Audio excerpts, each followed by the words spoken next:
Presiden Prabowo Subianto menyampaikan bahwa pemerintah akan kembali menerapkan berbagai kebijakan strategis untuk menjaga dan mendorong pertumbuhan ekonomi nasional, khususnya selama bulan Ramadan dan menjelang Hari Raya Idul Fitri.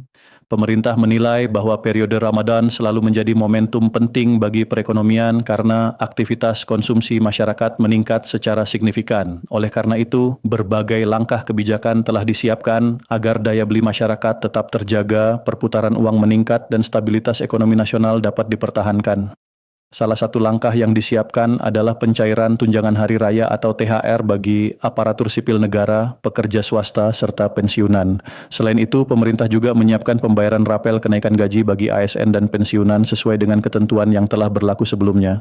Dalam penjelasannya, Presiden Prabowo menekankan bahwa pemerintah akan terus menghadirkan kebijakan yang mampu menjaga momentum pertumbuhan ekonomi nasional, terutama pada kuartal pertama tahun berjalan. Beberapa kebijakan tersebut antara lain adalah implementasi kenaikan upah minimum provinsi yang telah ditetapkan sebelumnya, optimalisasi penyaluran bantuan sosial kepada masyarakat pada bulan Februari dan Maret, serta pencairan THR bagi ASN dan pekerja swasta pada bulan Maret. Pemerintah berharap rangkaian kebijakan ini dapat membantu menjaga daya beli masyarakat sekaligus mendorong aktivitas ekonomi di berbagai sektor. Selain kebijakan tersebut, pemerintah juga menyiapkan berbagai stimulus ekonomi, khusus selama bulan Ramadan. Stimulus tersebut mencakup program diskon harga tiket pesawat untuk mendukung mobilitas masyarakat, diskon tarif tol untuk meringankan biaya perjalanan selama mudik lebaran, program diskon belanja di berbagai sektor retail, serta program pariwisata mudik lebaran yang bertujuan untuk meningkatkan kunjungan wisata domestik. Di sisi lain, pemerintah juga menaruh perhatian besar terhadap stabilitas harga pangan agar kebutuhan pokok masyarakat tetap terjangkau selama bulan Ramadan hingga Idul Fitri. Untuk memastikan berbagai kebijakan tersebut berjalan dengan baik, Presiden Prabowo menggelar rapat terbatas bersama sejumlah menteri di lingkungan kabinet. Rapat tersebut membahas berbagai hal yang berkaitan dengan penguatan investasi, pengelolaan sumber daya alam, serta kebijakan ekonomi strategis lainnya. Berdasarkan pantauan di Kompleks Kepresidenan, rapat tersebut dihadiri oleh beberapa menteri yang memiliki peran penting dalam sektor ekonomi dan ketenagakerjaan, termasuk Menteri Ketenagakerjaan, Wakil Menteri Pariwisata, serta perwakilan dari Lembaga Investasi Nasional. Dalam rapat tersebut, pemerintah juga membahas mengenai kebijakan yang berkaitan dengan devisa hasil ekspor dari sektor sumber daya alam yang dikenal dengan istilah DHE-SDA. Kebijakan ini diatur dalam Peraturan Pemerintah Nomor 8 Tahun 2025 yang bertujuan untuk memperkuat pengelolaan devisa hasil ekspor agar dapat memberikan manfaat yang lebih besar bagi perekonomian nasional. Pemerintah ingin memastikan bahwa hasil kekayaan alam Indonesia tidak hanya memberikan keuntungan jangka pendek, tetapi juga dapat mendukung pembangunan ekonomi secara berkelanjutan. Salah satu topik yang menarik perhatian dalam rapat tersebut adalah pembahasan mengenai rencana pembentukan Bank Emas di Indonesia. Gagasan mengenai Bank Emas sebenarnya telah muncul sejak beberapa waktu sebelumnya dan terus dibahas oleh pemerintah bersama berbagai lembaga terkait, termasuk Otoritas Jasa Keuangan dan Kementerian BUMN. Bank Emas ini direncanakan menjadi lembaga keuangan khusus yang berfokus pada pengelolaan emas nasional secara lebih terstruktur dan profesional. Presiden Prabowo menegaskan bahwa selama ini sebagian besar pengelolaan emas dari Indonesia masih banyak melibatkan pihak luar negeri. Hal ini membuat nilai tambah dari sumber daya alam tersebut tidak sepenuhnya dinikmati oleh negara dan masyarakat Indonesia. Dengan adanya Bank Emas, pemerintah berharap pengelolaan emas nasional dapat dilakukan secara lebih mandiri sehingga manfaat ekonominya dapat dirasakan secara langsung oleh masyarakat Indonesia. Rencana peresmian Bank Emas tersebut dijadwalkan pada tanggal 26 Februari 2025 dan diharapkan menjadi langkah penting dalam penguatan sektor keuangan berbasis sumber daya alam. Rangkaian kegiatan Presiden pada hari itu tidak berhenti pada satu rapat saja. Pada sore hari, Presiden Prabowo juga dijadwalkan mengadakan beberapa pertemuan lanjutan dengan jajaran kementerian lainnya. Salah satu menteri yang terlihat hadir adalah Menteri Agraria dan Tata Ruang atau Kepala Badan Pertanahan Nasional Nusron Wahid. Pertemuan tersebut diperkirakan membahas berbagai hal terkait kinerja kementerian, termasuk evaluasi program kerja yang telah dijalankan selama 100 hari pertama pemerintahan. Sejak dilantik pada bulan Oktober sebelumnya, para menteri dalam kabinet memiliki tanggung jawab untuk menjalankan berbagai program prioritas pemerintah. Oleh karena itu, evaluasi terhadap kinerja awal menjadi bagian penting dalam memastikan bahwa program-program tersebut berjalan sesuai dengan rencana. Selain Kementerian ATR BPN, beberapa kementerian lain seperti Kementerian Dalam Negeri dan Kementerian BUMN juga dijadwalkan mengikuti rapat serupa untuk melaporkan perkembangan program kerja mereka. Di tengah berbagai kebijakan pemerintah tersebut, perhatian juga tertuju pada penyaluran tunjangan hari raya bagi para pensiunan ASN. PT Taspen sebagai lembaga yang mengelola dana pensiun aparatur sipil negara memastikan bahwa pembayaran THR kepada para pensiunan dilakukan secara tepat waktu dan tanpa potongan. Penyaluran THR dilakukan melalui sistem pembayaran pensiun yang telah terintegrasi dengan puluhan mitra pembayaran di seluruh Indonesia. Dalam salah satu kegiatan pemantauan di Makassar, Sulawesi Selatan, perwakilan manajemen PT Taspen meninjau langsung proses penyaluran THR kepada para pensiunan.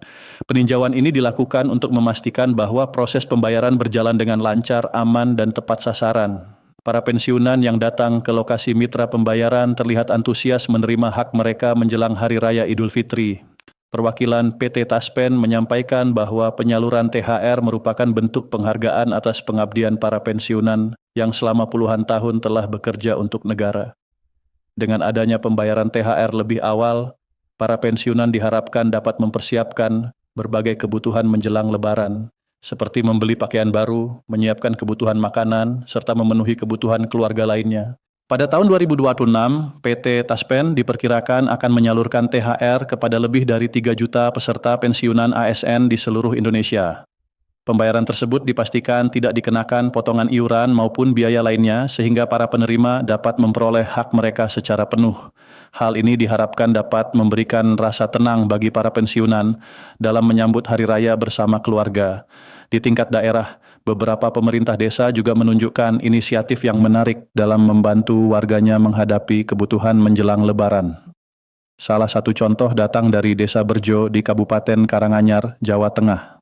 Pemerintah desa tersebut menyalurkan bantuan tunjangan hari raya kepada ribuan kepala keluarga yang tinggal di wilayahnya. Bantuan tersebut bersumber dari pendapatan asli desa yang diperoleh melalui pengelolaan badan usaha milik desa atau BUMDes. Desa Berjo dikenal berhasil mengelola beberapa objek wisata alam yang cukup populer seperti air terjun Jumok dan Telaga Madirda. Dari pengelolaan wisata tersebut, BUMDes mampu menghasilkan pendapatan yang cukup besar sehingga sebagian keuntungannya dapat dikembalikan kepada masyarakat dalam bentuk bantuan sosial.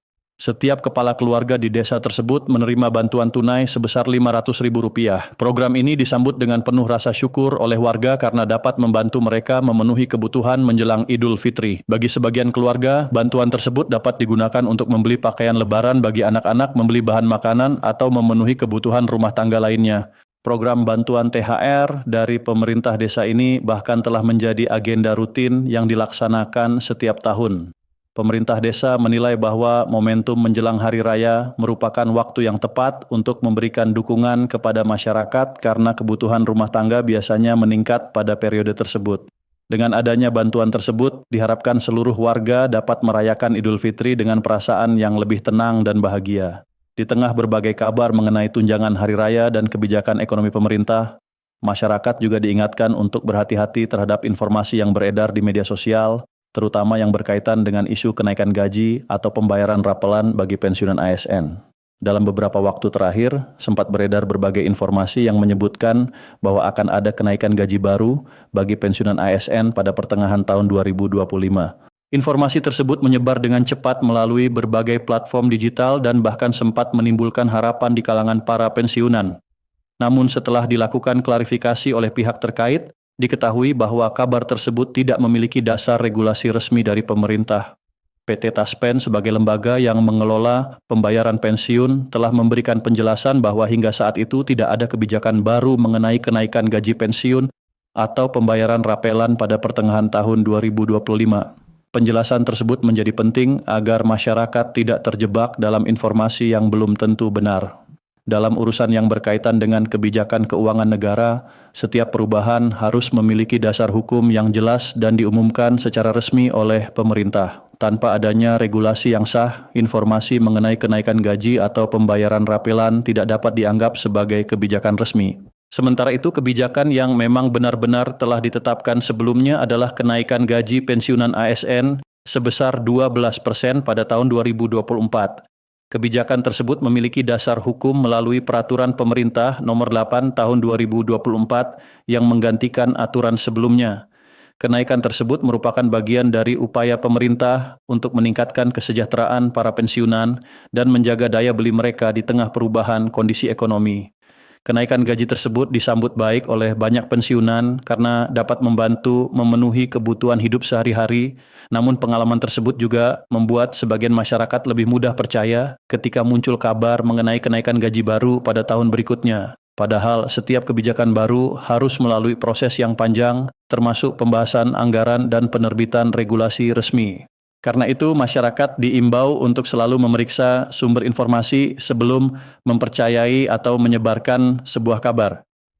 Informasi yang berkaitan dengan kebijakan pemerintah sebaiknya selalu merujuk pada pengumuman resmi dari lembaga terkait, seperti kementerian, lembaga pemerintah, atau institusi yang berwenang seperti PT Taspen. Dengan cara ini, masyarakat dapat terhindar dari kesalahpahaman yang dapat menimbulkan harapan yang tidak realistis. Bagi para pensiunan, masa pensiun seharusnya menjadi waktu untuk menikmati kehidupan dengan lebih tenang setelah bertahun-tahun mengabdikan diri kepada negara. Oleh karena itu, menjaga ketenangan pikiran dengan tidak mudah terpengaruh oleh rumor merupakan hal yang sangat penting. Informasi yang benar akan membantu para pensiunan merencanakan keuangan mereka dengan lebih baik dan menjalani kehidupan sehari-hari dengan rasa aman. Pemerintah sendiri terus berupaya meningkatkan kesejahteraan masyarakat, termasuk para pensiunan ASN. Berbagai kebijakan sosial dan ekonomi terus dikembangkan untuk memastikan bahwa seluruh warga negara dapat menikmati hasil pembangunan secara adil. Harapan ke depan adalah agar sistem pensiun di Indonesia semakin kuat, transparan, dan mampu memberikan perlindungan yang lebih baik bagi para purnabakti. Dengan berbagai langkah yang telah disiapkan pemerintah, mulai dari stimulus ekonomi selama Ramadan, pencairan tunjangan hari raya, hingga penguatan kebijakan ekonomi nasional, diharapkan perekonomian Indonesia dapat terus tumbuh secara stabil. Pada saat yang sama, masyarakat juga diharapkan dapat berperan aktif dalam menjaga lingkungan informasi yang sehat dengan selalu memverifikasi kebenaran setiap kabar yang diterima. Melalui kerjasama antara pemerintah, lembaga resmi, dan masyarakat, diharapkan berbagai kebijakan yang telah dirancang dapat berjalan dengan baik dan memberikan manfaat nyata bagi seluruh rakyat Indonesia. Momentum Ramadan dan Idul Fitri pun diharapkan dapat menjadi waktu yang membawa keberkahan, memperkuat solidaritas sosial, serta meningkatkan optimisme dalam menghadapi masa depan.